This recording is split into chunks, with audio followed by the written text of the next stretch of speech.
And I gotta tell you, it was perfect.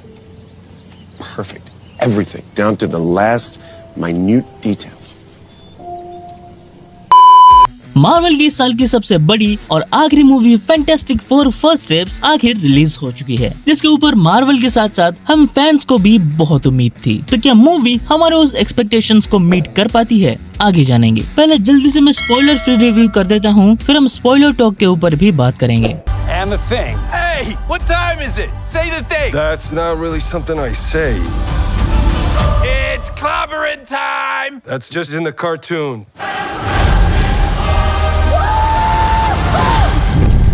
बिना आपको suspense में रखे सीधे बात करूं तो भाई मूवी बहुत बढ़िया है। Yes, They did it। जिस मूवी का इंतजार हम फैंस को कई सालों से थी कि जिस मूवी में अच्छी स्टोरी हो, कैरेक्टर्स के बीच बढ़िया बॉन्डिंग हो, अच्छी फाइट सीन्स हो, और इसमें वो सब कुछ है। ऊपर से इसकी सबसे अच्छी बात यह है कि इस मूवी को देखने के लिए तुम्हें कोई होमवर्क करने की भी जरूरत नहीं, तुम डायरेक्ट इस मूवी को देख सकते हो। वैसे तो कंपैरिजन करनी ही नहीं चाहिए, पर यह मूवी मुझे इतनी अच्छी लगी कि मैं आपको एक स्टेप आगे बढ़कर कहूंगा कि सुपरमैन मूवी में जो चीज मिसिंग थी, हम सब ने कहा था ना कि सुपरमैन मूवी में मेमोरेबल एंड पीक मोमेंट्स नहीं है, लेकिन इस मूवी में आपको मेमोरेबल मोमेंट्स भी दिखेंगे और बहुत से पीक मोमेंट्स भी दिखेंगे जो आपको कई सालों तक याद रह जाएंगे। सच कहूँ तो बहुत दिनों बाद किसी मार्वल मूवी ने इतनी खुशी दी है। हाँ, एक चीज जो मुझे अच्छी नहीं लगी उसके बारे में हम स्पॉइलर टॉक में बात करेंगे। तो यही था रिव्यू। अगर नहीं देखा तो जाओ जल्दी देखो, मूवी तुम्हें पसंद आएगी, इतना गारंटी है। अब यहाँ से स्पॉइलर टॉक स्टार्ट होगा, तो आगे देखना है तो अपनी रिस्क पे ही देखना।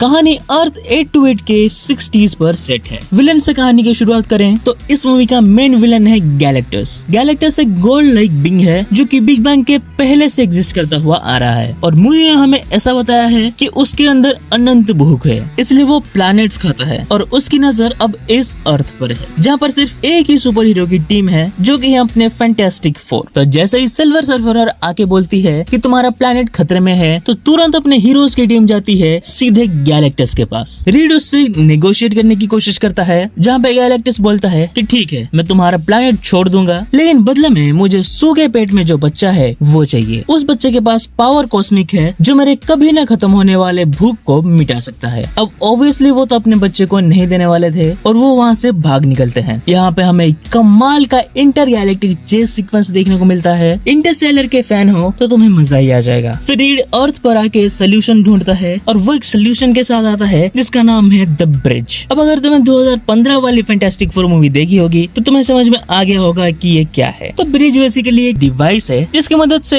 एक कोई चीज या कोई लिविंग बीइंग को यूनिवर्स के एक पार्ट से दूसरे पार्ट तक टेलीपोर्ट किया जा सकता है। पहले तो पूरा का पूरा अर्थ टेलीपोर्ट करने का प्लान था, और इसलिए पृथ्वी के सारे देश मिलके इंफ्रास्ट्रक्चर भी बनाते हैं, और सब कुछ ठीक ही चल रहा था, लेकिन सिल्वर सर्फर आके सब खराब कर देता है। लेकिन फिर रीड एक और सोल्यूशन लेके आता है। हम कहीं और नहीं जा सकते तो क्या हुआ, हम गैलेक्टस को यहाँ पे तो ला सकते हैं। तो वो प्लान करते हैं कि बच्चे को बीच में रखेंगे, और जब गैलेक्टस इसको लेने आएगा तब हम ब्रिज को एक्टिवेट कर देंगे और सीधे यूनिवर्स को दूसरे कोने में फेंक देंगे। तो यहाँ पे गैलेक्टस पृथ्वी पर आता है। यहाँ पे बढ़िया एक्शन सीक्वेंस देखने को मिलता है। आखिर में जब सब हार जाते हैं तब सुजन स्टॉर्म गैलेक्टस को अपने पावर से ढकेल कर उस टेलीपोर्ट तक ले जाता है। लेकिन वो गैलेक्टस है, एक बार को वो टेलीपोर्ट के अंदर चला गया था, लेकिन वो फिर से वापस आ जाता है। तो अपना ह्यूमन टॉर्च जाता है उसे फिर से ढकेलने के लिए, लेकिन तभी वो होता है जो किसी ने सोचा नहीं होगा। Out of nowhere silver surfer आके ग्रेटर सैक्रिफाइस देके गैलेक्टस को ढकेल देती है और खुद भी उसके साथ चली जाती है।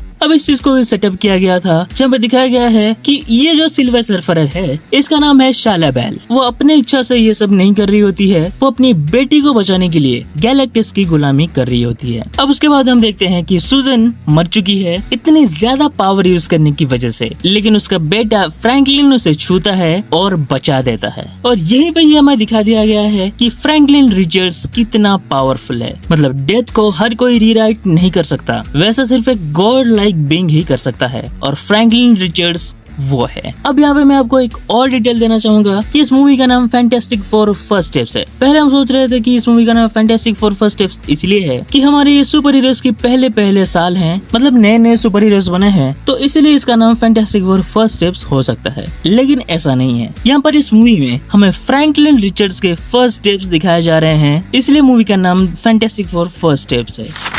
अब आ जाते हैं मिड क्रेडिट सीन पर। सबसे पहले बता दूं, इस सीन को रूसो ब्रदर्स ने डायरेक्ट किया है, जो कि एवेंजर्स डूम्सडे को डायरेक्ट कर रहे हैं। और ये बात हाल ही में मैट शैकमैन ने खुद कंफर्म किया है, जो कि इस फैंटास्टिक फोर मूवी के डायरेक्टर हैं। कहानी 4 साल बाद दिखाई जाती है, जहाँ पे फ्रैंकलिन और सुजन स्टॉर्म दिखते हैं वहीं अपनी बैक्स्टर बिल्डिंग में, जहाँ पे सुजन बोल रही होती है कि रुको मैं एक किताब लेने जाती हूँ, जहाँ पे हार्वी बोलता है कि फ्रैंकलिन की फेवरेट किताब है चार्ल्स डार्विन की ओरिजिन ऑफ द स्पीशीज। तो सू उसे बोलती है कि हाँ ये उसकी फेवरेट बुक तो है, पर आज हम कुछ फन बुक्स पढ़ेंगे। तभी सू रियलाइज करती है कि उसके घर पे कोई घुस आया है। वो अपने हाथों पर एनर्जी फील्ड बनाती है और धीरे धीरे जाके देखती है और बूम, वहाँ पे बैठा हुआ होता है डॉक्टर डूम। उसने फ्रैंकलिन को पकड़ा हुआ है और फ्रैंकलिन उसके चेहरे पर हाथ लगा रहा है। तो हो सकता है कि वहाँ पर उसका चेहरा वो ठीक कर दे। अरे उसने इंसान को ठीक किया हुआ है, तो किसी को हील करना तो उसके लिए बाएं हाथ का खेल है। और यहाँ पे ये सीन खत्म होता है और लिखा हुआ आता है fantastic four will return in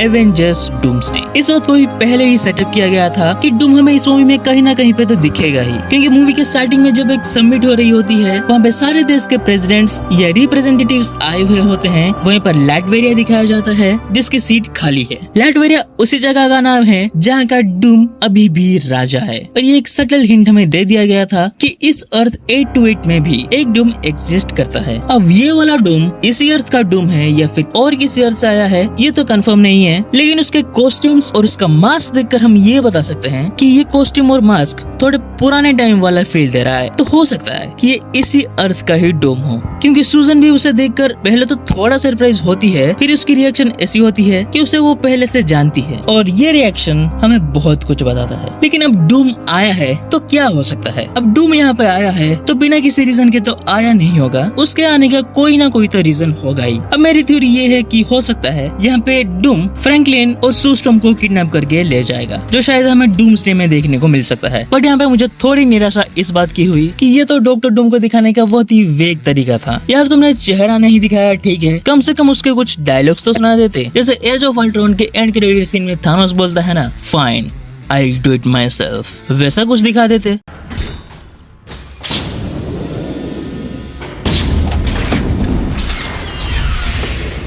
Fine. I'll do it myself.